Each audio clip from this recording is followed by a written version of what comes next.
সাহরির ফজিলত ও বরকত। ফেরেশতাদের দোয়া। সাহরি গ্রহণকারী ব্যক্তির জন্য ফেরেশতারা দোয়া করেন। রাসূলুল্লাহ সাল্লাল্লাহু আলাইহি ওয়াসাল্লাম বলেছেন, নিশ্চয়ই আল্লাহ তাআলা এবং তার ফেরেশতারা সাহরি গ্রহণকারীদের জন্য দোয়া করেন। দ্বিতীয়টি হলো জান্নাত লাভের উপায়।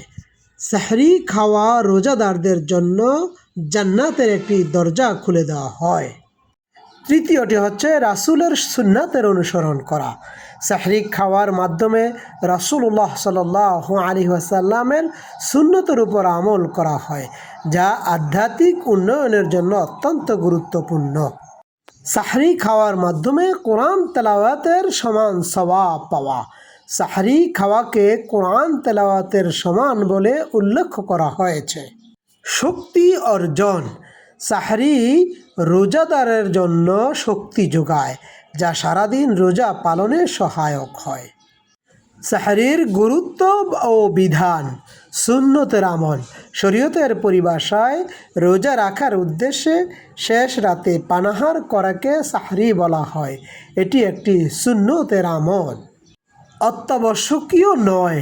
সাহরি খাওয়া জরুরি নয়, তবে এটি বরকতপূর্ণ কাজ। সামান্য পরিমাণ খাবার বা এক ঢোক পানি হলেও সাহরির জন্য যথেষ্ট। গুরুত্ব। সাহরির সময় একটু আগে ভাগে উঠে তাহাজ্জুদের নামাজ আদায় করা এবং কোরআন তেলাওয়াত করা আল্লাহর কাছে প্রার্থনা করা অত্যন্ত সৌভাগ্যের বিষয়। পরিশেষে সাহরি হলো বরকত ও রহমতপূর্ণ একটি আমল, যা রোজা পালনের সহায়ক ও আধ্যাত্মিক উন্নয়নের একটি মাধ্যম।